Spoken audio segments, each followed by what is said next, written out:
ఈరోజు అంశం శ్రమలు, దాని తర్వాత కలగబోవు ప్రత్యక్షత.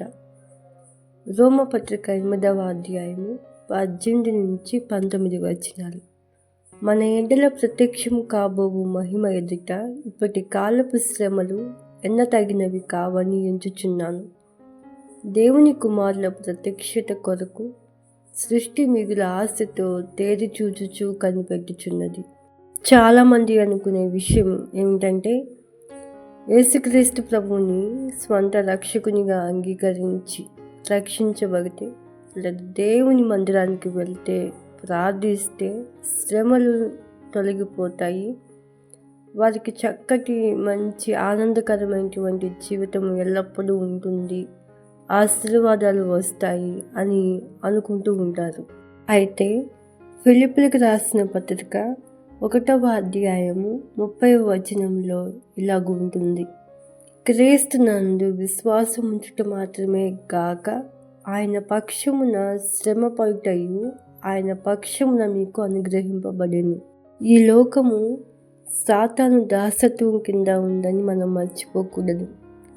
అందుకని ఈ లోకంలో బహుఘోరమైనటువంటి విపత్తులు, శ్రమలు, ఘోరమైనటువంటి కార్యాలు జరుగుతూ ఉన్నాయి. అనేకమైన చోట్ల అనేక రకాలుగా దేవుని బిడ్డలు హింసలు పడుతున్నారు. దేవుడు ఎందుకు మన జీవితంలో శ్రమలు అనుమతిస్తున్నాడు? ఎందుకు అపవాదికి, అనగా సాతాను మన శత్రువు, మరి మన మీదకి వచ్చి మనల్ని శ్రమ పెట్టకు దేవుడు ఎందుకు అనుమతిస్తున్నాడు? కారణం, మనం ఈ లోకంలో జీవించినంత కాలము మనము ఈ లోక సముద్రము కాము, పరదేశులము, పరలోక రాజ్య వారసులము. ఈ లోకంలో మనము తర్ఫీదు పొందుతున్నాము, అనగా దేవుడు శ్రమల ద్వారా మనల్ని క్రమపరుస్తున్నాడు. శ్రమల ద్వారా మనల్ని, విశ్వాసాన్ని అంతకంతకు ఆయన పదును పెడుతున్నాడు. రాజు తన బిడ్డకి రాజ్యాధికారాన్ని ఇస్తాడు. అయితే ఆ రాజ్యాధికారం ఇచ్చే ముందు అతనికి ఎంతో తర్ఫీదు ఉంటుంది. అతను శత్రువులతో పోరాడాలి అని అంటే అతను అందుకు కావలసినటువంటి మెలకువలు నేర్చుకోవాలి. ఎలాగో యుద్ధం చేయాలి, ఎలాగో కత్తి పట్టుకోవాలి, దాంతో ఎలాగో యుద్ధం చేయాలి. అలాగే చాలా మెలకువలు ఉంటాయి అందులో. ఎలాగో తప్పించుకోవాలి, ఏం చేయాలి అనేది. రాజ్యాధికారాలు చేపట్టుకొని రాజ్యాన్ని ఏలాలి అని అంటే, రాజు అవ్వాలి అని అంటే అతనికి కఠినమైనటువంటి తర్ఫీదు అవసరం. అందుకే రాజు తన రాకుమారులకి సకల విద్యలు నేర్పిస్తాడు. తర్ఫీదు ఇచ్చుటకు అతను అనేక రకాలుగా వారిని కఠినమైనటువంటి సాధనలోనికి పంపిస్తాడు. మరి దేవుడు మనల్ని తన వారసులుగా ప్రకటించాడు. ఆయన రాజ్యానికి మనల్ని వారసులుగా చేసి ఉన్నాడు. మరి మనకి ఎంతో తర్ఫీదు అవసరం కదా. అందుకని ఆ మహిమలోనికి ప్రవేశించుటకు, దేవుని రాజ్యంలోనికి చేరుటకు ఇలా అనేకమైనటువంటి ఆధిక్యతలు దేవుడు మనకి ఇవ్వబోతున్నాడు. ఆ యొక్క ఆధిక్యతల్ని మనం పొందుటకు ఈ లోకంలో మనకి కొన్ని తర్ఫీదు అవసరము, కొన్ని శ్రమలు కావాలి. ఆ శ్రమలు మన విశ్వాసాన్ని క్రమపరుస్తాయి, మనల్ని విశ్వాసంలో అంతకంతకు వర్ధిల్ల చేస్తాయి.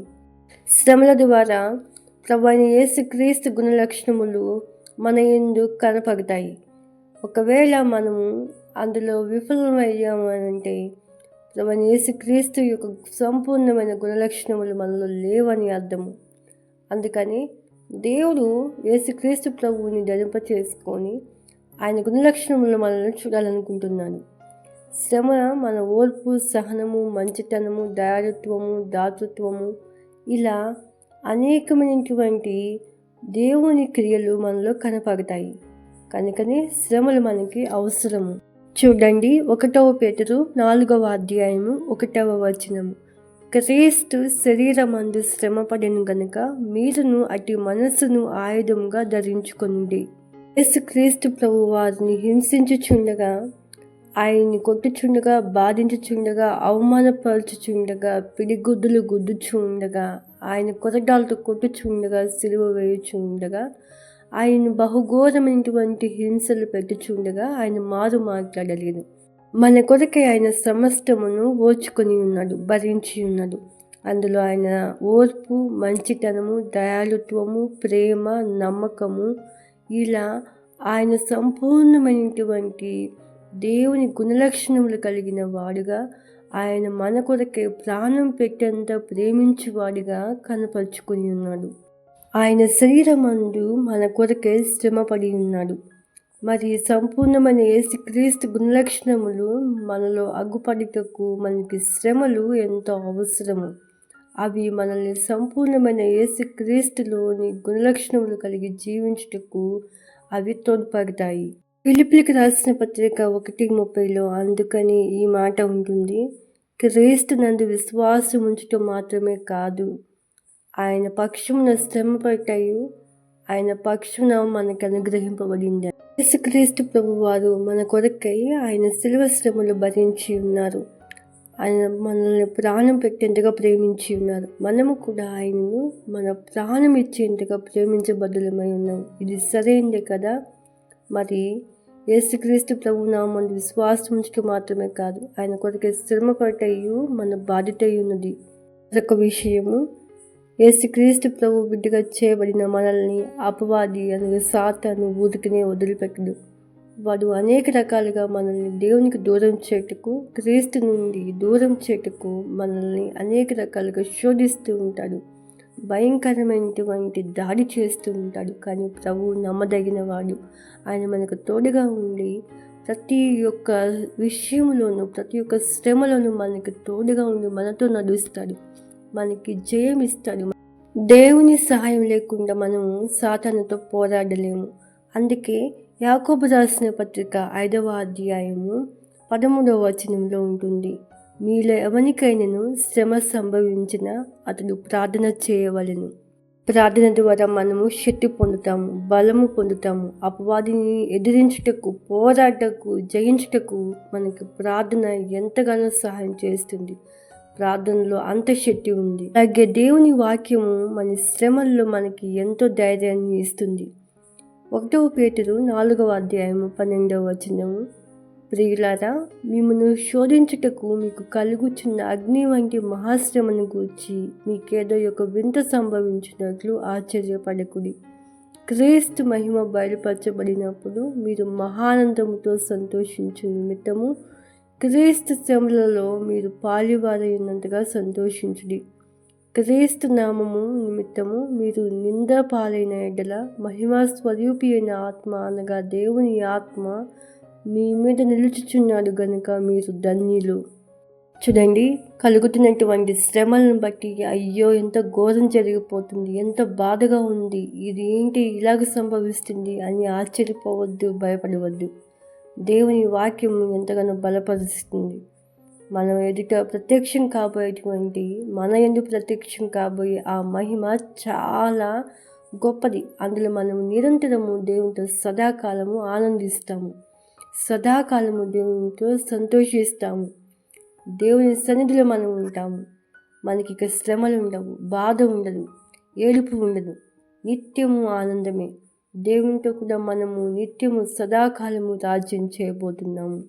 ఎంత గొప్ప ప్రత్యక్షతో కదా మన కొరకు దేవుడు సిద్ధపరిచి ఉంచాడు. అలాగే ఈ లోకంలో శ్రమ పగుచున్నంత కాలం కూడా దేవుని ఆత్మ మనకు తోడుగా ఉంటుంది, మనలోనే ఉంటుంది, మనల్ని బలపరుస్తుంది. మనం ధన్యులేం.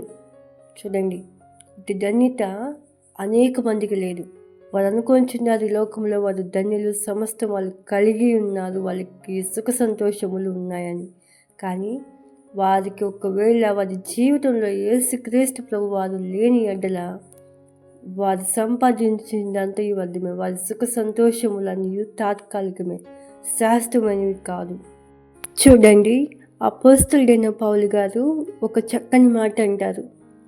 2వ కొరింథీయులకు రాసిన పత్రిక 4వ అధ్యాయము 17-18 వచనాలు, మేము దృశ్యమైన వాటిని చూడక అదృశ్యమైన వాటిని నిదానించి చూచుచున్నాము గనుక క్షణ మాత్రముందు మా చులకని శ్రమ మా కొరకు అంతకంతకు ఎక్కువగా నిత్యమైన మహిమ భారమును కలుగజేయుచున్నది. ప్రభువుని నమ్మిన ప్రతి క్రైస్తవునికి లోకంలో సంభవించే శ్రమలన్నీ కేవలము తాత్కాలికమైనవి, అవి శాశ్వతమైనవి కాదు. వాళ్ళు ఎలా అనుభవించుచున్నారు అనంటే, వాళ్ళకి కలగబోయేటువంటి ప్రత్యక్షత అది ఎనలేనిది, ఊహించలేనిది, ఎంతో గొప్పది అని వారికి తెలుసు. అందుకని వాటిని లెక్క చేయకుండా యేసుక్రీస్తు నిమిత్తము వారు హతసాక్షులవుటకు ఇష్టపడి ఉన్నారు. ఆయన శిలువ సువార్తని లోకమంతటయు ప్రచురం చేయుటకు వాళ్ళు అనేకమైనటువంటి ఘోరమైన హింసలు భరించారు, ఓర్చుకుని ఉన్నారు. ఎందుకనగా దాని తర్వాత దానికి తగినటువంటి వారి పనికి తగిన జీతము ప్రభువు వారికి పరలోక రాజ్యంలో సిద్ధపరిచి ఉన్నదని వారికి తెలుసు. అందుకే లోకంలో కనిపించేటువంటి వారికి కొరకై ఆ యొక్క సుఖ సంతోషాల నిమిత్తమై వారు చూడలేదు. కానీ పరలోకం రాజ్యంలో శాశ్వతమైనటువంటి సుఖ సంతోషాలు, ఆనందము, నిత్యరాజ్యము, మహిమ, బహుమానాలు, శాశ్వతమైనటువంటి సదాకాలము దేవునితో ఉన్న భాగ్యమును, ఆ యొక్క ధన్యతని వారు చూసి ఉన్నారు. అందుకే అవన్నీ కూడా వారు భరించారు, సహించారు. మనకి చక్కటి మాదిరి ఇది. మరి ఈ సృష్టి కూడా పాపం వలన ఇది దాసత్వంలో ఉండిపోయింది. ఈ యొక్క భూమియు సమస్తమును కలుషితమైపోయాయి. ఈ పాపము ఈ సృష్టిని నాశనం చేసేసింది. అందుకని ఈ సృష్టి కూడా అది గతించిపోయి నూతన సృష్టిగా మారుటకు అది ఎదురు చూస్తుంది. దేవుని కుమారుడు అనగా మనలో ప్రత్యక్షం కాబోయేటువంటి ఆ మహిమ నిమిత్తమై అది మిగుల ఆశతో కనిపెట్టుకుని ఉందంట. మిగతా అంశము తర్వాత భాగంలో విందాము.